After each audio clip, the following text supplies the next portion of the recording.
我们学校的称号有一个我比较关注的，就是华东吃饭大学，一个音比较像，然后就吃的东西很多。黑暗料理，硬核食堂。华师是俗称为第9菜系，它非常的黑暗，而且有很多的硬核菜，原亮色鸡腿，还有同款原亮色鸡翅，然后还有一个酒酿鸡腿，然后还有就是很有名的玉米炒葡萄，那个什么玉兔豆腐呀，油条灌蛋，我看着真的是很有食欲。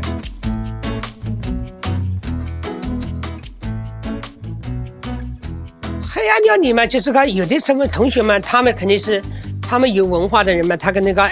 这是厨师嘛，肯定乱配乱打，就是瞎配。他没有吃到过这个菜，他就是在网上就是评论，他果然一吃到了就是口想是他这果然是不是还挺好吃的。我叫刘玉红，安徽芜湖人。1992年，我来到上海打工，第一份工作是在这个酒店学徒。我拿到这个中介烹调书之后，2006年来到华东师范大学闵行校区夏雨厅食堂。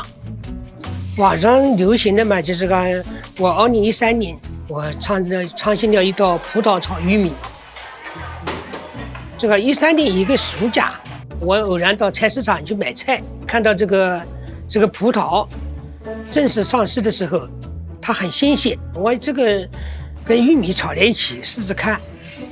它这个玉米跟其他的玉米不一样，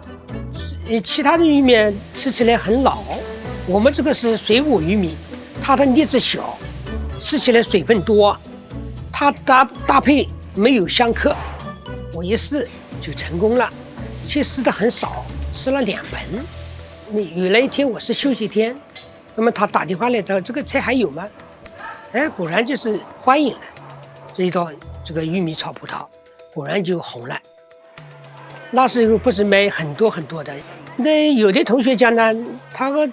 这个图是跟买水果的是亲戚，1000多斤到延续到1吨这个菜，包括我们这个学生毕业了出国了，他还回到母校再尝这一道玉米炒葡萄的菜。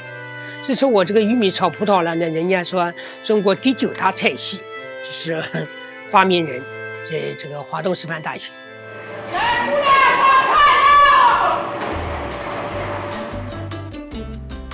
油条灌蛋，那也是就是我们连续就是推出的。我看人家这个鸡蛋灌饼，这样鸡蛋灌饼这个油条灌蛋就可以灌。我买了几根油条回来试试看，前面先炸好了，我们取了筷子，就是把它数2只洞眼，然后把这个鸡蛋液灌进去，然后我们再复炸。什么叫外脆里嫩？它这个油条炸的时候，外面是很脆酥香，里面是蛋，这个蛋嘛很嫩的。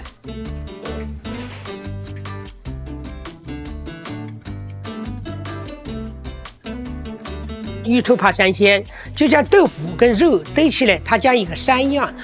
还有这个鹌鹑蛋，做成小兔子的形状，玉兔子在山上登的，这个歌名字叫玉兔登山鲜。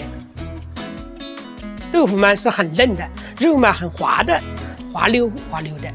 他们女同志们比较喜欢稀奇嘛，他们就是有时候菜烧好了，拍个照，又便宜，价钱4块钱。罗氏烩三鲜嘛，这道菜啊，以前呢就是个我们做面疙瘩，我们现在呢就是研发出来，就是个把它颜色搭配，就是我们搞这个菠菜，然后做成这个罗氏的形状，然后再加上这个肉圆烩三鲜。以前我们天天做那个肉圆，实际呢我们就再改版本，虾子起鲜味道的。就你们看，就一只虾就要这1块多钱，把这个糯米跟这个肉搅在一起，虾放在当中，然后再滚上糯米，上蒸笼蒸，吃起来有嚼劲。是我们这个大，就是最起码有3两多。山药我们常常就是每天嘛，就是烧那个葱油山药，就是小排山药，这个每天吃个菜，就试一试。那个宫保山药呢，我们就当宫保鸡丁烧法，它这个山药吃起来有糯性，这个配宫保鸡丁好吃。在我们这个食堂呢，我敢担保，不会勺子一抖抖不到肉的。我们每天都有晨会，开会第一个来说，打菜要从头打，不要从中间打，从头打起来菜嘛，它比较看起来清爽。第二，我们只多不少，不要抖。我试过几趟，不是抖了没有肉，而且它肉放少了肯定是没有肉，就是抖还是有肉。外面企业单位这个食堂嘛，它跟我们学校食堂呢是两个概念。工厂的人不是学生，他还礼拜天回家还吃的。酒店也是的，他人来人往，他吃了走，走了吃。我们这个是学校，学校的大学生食堂，他允许在这里念书，少的4年，多数的7年，还有到10年都有的。就这个天天把这个菜更换，他就是有信心到食堂来吃。我不希望他们在外面吃，同学到外面去吃的，我就在找原因。我们跟厨师聊天，就是说我们必须要搞，有时候我们开发就是特价菜。我们每天比如说这一周土豆丝1块，鸡腿2块，他吃起来就3块几毛钱的，饭4毛4，女的4毛4，男的6毛6，根本吃起来就3块几毛钱就吃饱了。对于学生而言，首选肯定是食堂。我对比2家食堂，我们可能很多年就是这样一些菜，然后